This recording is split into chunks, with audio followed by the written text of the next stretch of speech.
भगवान को पाने का सरल मार्ग। एक गांव में एक बूढ़ी माई रहती थी। माई का आगे पीछे कोई नहीं था, इसलिए बूढ़ी माई बेचारी अकेले रहती थी। एक दिन उस गांव में एक साधु आया। बूढ़ी माई ने साधु का बहुत ही प्रेम पूर्वक आदर सत्कार किया।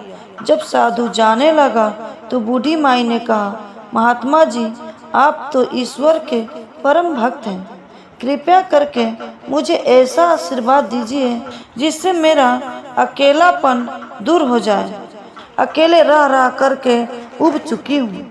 साधु ने मुस्कुराते हुए अपनी झोली में से बाल गोपाल की एक मूर्ति निकाली और बुढ़िया को देते हुए कहा, माई, ये ले लो, आपका बालक है।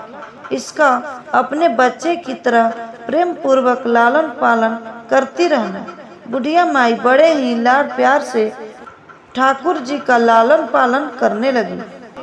एक दिन गांव के कुछ शरारती बच्चों ने देखा कि माई मूर्ति को अपने बच्चे की तरह लाड़ कर रही है। नटखट बच्चों को माई से हंसी मजाक करने की सूझी। उन्होंने माई से कहा, अरे मैया सुन, आज गांव में जंगल से एक भेड़िया घुस आया है जो छोटे बच्चे को उठा कर ले जाता है और मार कर खा जाता है। तू अपने लाल का ख्याल रखना, कहीं भेड़िया इसे उठा कर न ले जाए। बुढ़िया माई ने अपने बाल गोपाल को उसी समय कुटिया में विराजमान किया और स्वयं लाठी छड़ी लेकर दरवाजे पर पहरा लगाने के लिए बैठ गई। अपने लाल को भेड़िया से बचाने के लिए बुढ़िया माई भूखी प्यासी दरवाजे पर पहरा देती रही। पहरा देते देते एक दिन बीत गया, फिर दूसरा दिन, तीसरा दिन, चौथा और पांचवा दिन बीत गया। बुढ़िया माई 5 दिन और 5 रात लगातार बगैर पलके झपकाए भेड़िए से अपने बाल गोपाल की रक्षा के लिए पहरा देती रही। उस भोली भाली माया का यह भाव देखकर ठाकुर जी का हृदय प्रेम से भर गया। अब ठाकुर जी को माया के प्रेम का प्रत्यक्ष रूप से आस्वादन करने की इच्छा हुई। भगवान बहुत ही सुंदर रूप धारण कर वस्त्राभूषणों से सुसज्जित होकर माई के पास आए। ठाकुर जी के पाँव की आहट पाकर माई डर गई कि कहीं दुष्ट भेड़िया तो नहीं आ गया मेरे लाल को उठाने। माई ने लाठी उठाई और भेड़िया को भगाने के लिए उठ खड़ी हुई। तब श्याम सुंदर ने कहा, मैं हूँ, मैं तेरा वही बालक हूँ जिसकी तुम रक्षा करती हो।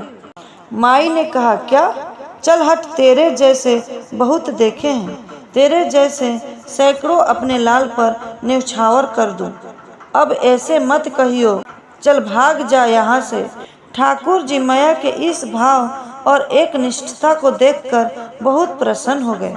ठाकुर जी माया से बोले, अरे मेरी भोली भाली माया, मैं त्रिलोकीनाथ भगवान हूँ, मुझसे जो चाहे वर मांग ले, मैं तेरी भक्ति से प्रसन्न हूँ।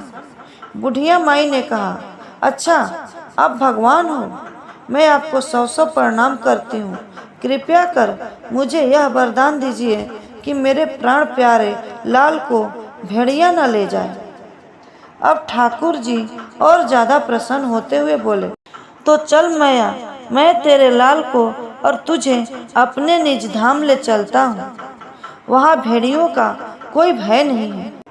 इस तरह प्रभु बुढ़िया माई को अपने निज धाम ले गए।